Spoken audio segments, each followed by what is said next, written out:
हुकूमत के 100 दिन कितने कामयाब रहे, इस पर वज़ीर आज़म या वज़ीरों के दावे अहम नहीं है। ज़्यादा अहम ये है कि खल्क़े खुदा क्या कहती है, लोग क्या कहते हैं, अवाम क्या कहती है। तहरीक इंसाफ के चेयरमैन ने इंतखाबात से काफ़ी पहले ही ये नारा बुलंद कर दिया था कि हुकूमत में आते ही वो 100 दिन के अंदर अंदर ऐसी तब्दीलियाँ लाएंगे जिनके अवाम पर मुस्बत असरात मरतब होंगे। खान साहब के वज़ीर आज़म बनने के बाद से ही उन 100 दिनों का काउंटडाउन भी शुरू हो गया था, जहां पीटीआई की हुकूमत कुछ महाजों पर कामयाब हुई, वहीं आवाम को रिलीफ देने के वादे पूरे ना हो सके। हुकूमत के आते ही महंगाई का ऐसा सैलाब आया जो बहुत से लोगों की खुशगुमानियां बहा ले गया। बिजली, गैस और पेट्रोल की कीमतों में इजाफे ने अवाम पर बोझ डाला। फिर भी कुछ लोग हुकूमत से खुश हैं, कुछ नाराज हैं। कोई भी तब्दीली नहीं आई, हम उसको वोट देने पे बहुत ज़्यादा परेशान हैं। पेट्रोल 40 रुपए लीटर होना चाहिए, एक्चुअल प्राइस ये पेट्रोल तो 100 रुपए पर पहुंचा दिया उन्होंने। महंगाई भी हो रही है और उसके अलावा जो तजावुज़ात गिराए जा रहे हैं, कई लोग ऐसे हैं जो बेरोज़गार हो रहे हैं। कल तक जो 500 से चूल्हा चलाता था, अब वही 500 से उसके घर का चूल्हा क्या, उसके बच्चों की रोज़ी पूरी नहीं होती। सारी उम्मीदें इन्होंने जो है ना तोड़ के गरीब आवाम को परेशान कर दिया है। ये मुल्क लेके समझना चाहिए, ये कोई क्रिकेट मैच नहीं है जिसे इतना एग्रेसिवली खेल रहे हैं। हमें उनको 5 साल देने चाहिए और अल्लाह ताला उनको जो उनके मकासद हैं उसमें कामयाब फरमाए। 100 दिन में पेट्रोल आसमान पे चला गया, गैस जो लोगों के जो चूल्हे जलते हैं वो उस पर महंगाई हुई, वो लोगों से अब बेहाल हो गए। के ना आसानी करना बहुत मुश्किल है जिंदगी के अंदर। इमरान खान के 100 दिन हो गए तो इमरान खान के हाथ में कुछ जादू की छड़ी है या कुछ चिराग है, वो रगड़ेगा तो सारा कुछ ठीक हो जाएगा। टाइम तो लगता है, लेकिन उम्मीद तो कोई नहीं इनसे कि ये कुछ करेंगे। ये नहीं, असल में जो इमरान खान ने वादे किए ना वो सारे पूरे किए हैं। महंगाई इतनी ज़्यादा हो गई, हर खा वो गरीब है खा वो अमीर है, इस महंगाई की चक्की में पीस रहा है। महंगाई तो बड़ी है लेकिन इनको थोड़ा सा टाइम तो देना चाहिए। अभी जो गंद उन्होंने यहाँ किया है इतने सालों में, ये तो उसको टाइम लगेगा भाई। 3 महीने तो कुछ भी नहीं होते, 90 दिन क्या है। जो 100 डेज है इनमें कोई बहुत बड़ा जो है रिलीफ आवाम को नहीं मिला है। 3 महीने के कारकर्दगी हम इसलिए मुतमईन है कि हमें एक मुहब्बे वतन बहादुर शख्स चाहिए जो तमाम गैर मुल्की ताकतों का मुकाबला करे। हम अभी तक हजूम है, कौम नहीं बने, ठीक है। कौम बनने के लिए जो है बड़ा टाइम दरकार है। तो अभी 70 साल में जब हम एक कौम नहीं बन सके तो हम 100 दिनों में क्या एक्सपेक्ट करेंगे कुछ बेहतर होगा। एक तो इसने बड़ा अच्छा तब्दीली लाया गरीबों को बेरोज़गार करने के लिए, कोई तरीक़ाकार इसका नहीं है। दिन पर दिन महंगाई बढ़ते जा रहे।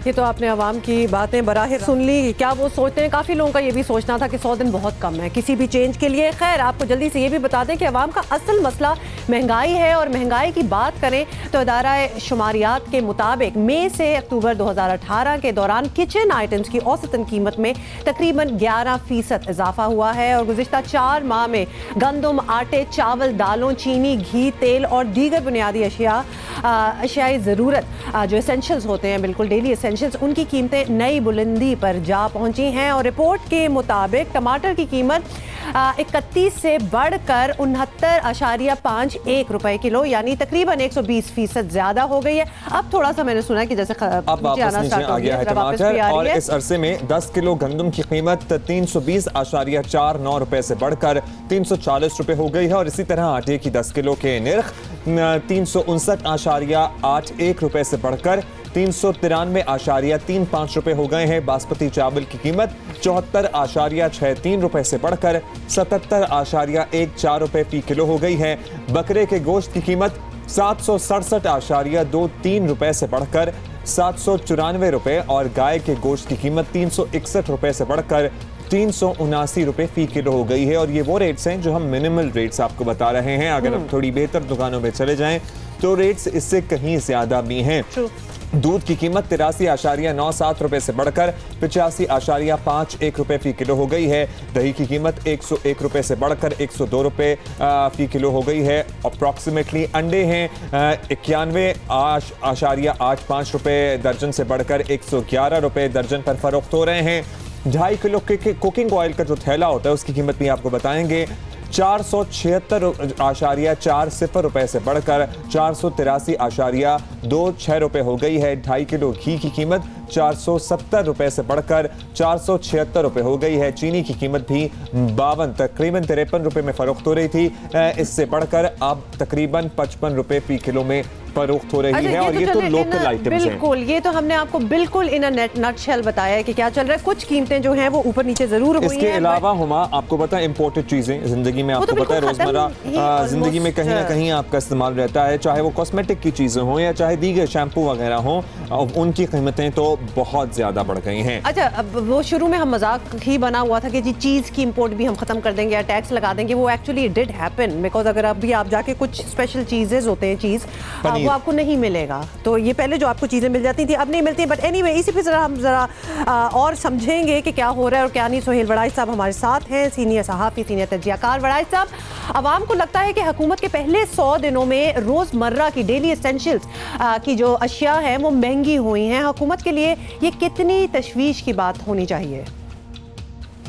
लाजमी तौर पर जब महंगाई बढ़ती है तो हुकूमत को तशवीश लाक होती है। मेरे इल्म में है कि मोहतरमा बेनज़ीर भुट्टो सब्ज़ मिर्च या टमाटर की कीमत बढ़ती थी तो वो इकनॉमिक कोऑर्डिनेशन काउंसिल का इजलास बुला लेती थी और इस पर गौर करती थी कि किस तरह से ये कीमत नीचे लाई जा सकती है।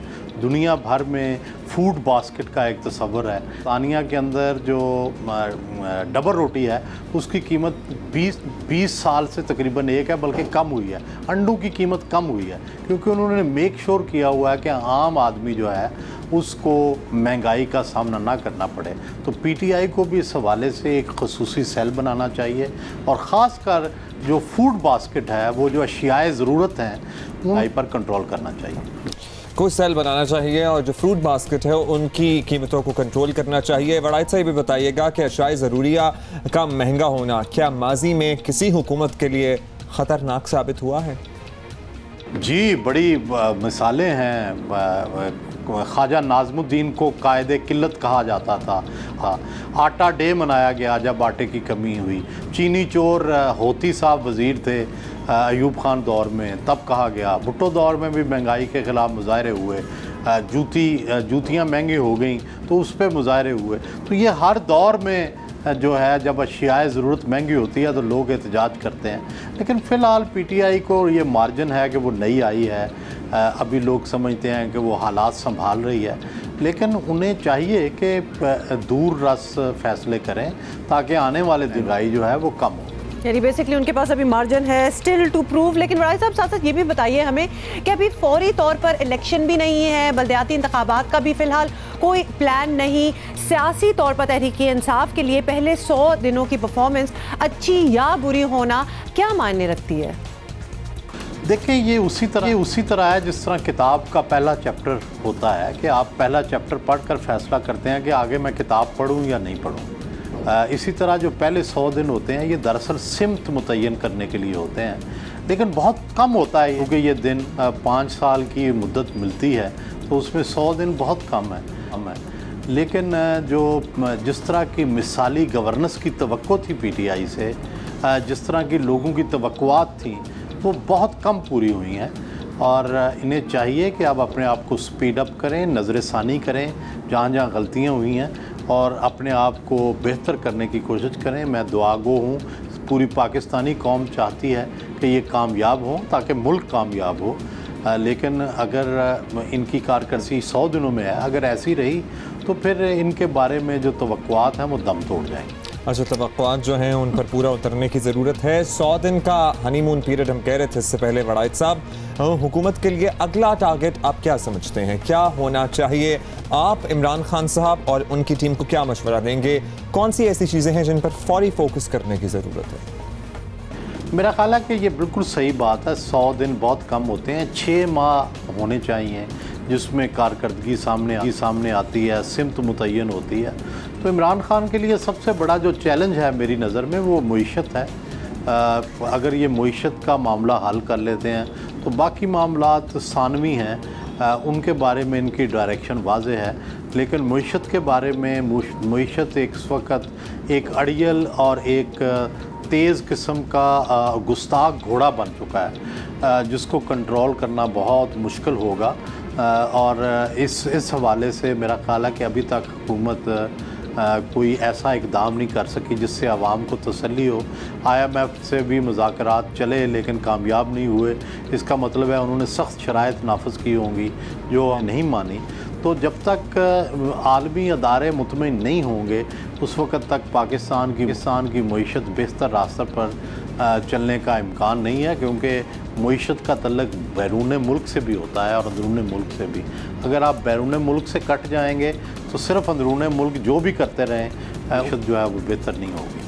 बहुत बहुत शुक्रिया वराज साहब, हमसे बात कर रहे थे, बड़ा अच्छा एक्सप्लेन भी किया और उन्होंने भी ये कह दिया कि 100 दिन कम होते हैं, वैसे तो 6 महीने होने चाहिए even to assess something as big as this. और पहले 100 दिनों में उनका भी यही कहना था कि डायरेक्शन सिम्त जो है वो देखनी चाहिए कि एक्चुअली वेयर द हुकूमत इज गोइंग। हम एक और एनालिसिस करेंगे आफ्टर 6 मंथ्स, लेकिन वक्तन फवक्तन जो चीजें हो रही हैं हुकूमत की कारकर्दगी के हवाले से वो भी आपको बताते रहेंगे। और ये 100 दिन ऑब्वियसली हमने आपने या ऑपोजिशन के किसी रहनुमा ने नहीं डिक्लेयर किए थे, ये गुफ्तगू पीटीआई के रहनुमा खुद ही किया करते थे। और अब जब वो खुद किया करते थे कि 100 दिन में आपको मालूम हो जाएगा कि बेहतरी आई है, तो उसके बाद एनालिसिस करना भी बनता है और उसे जज करने का पूरा इख्तियार है।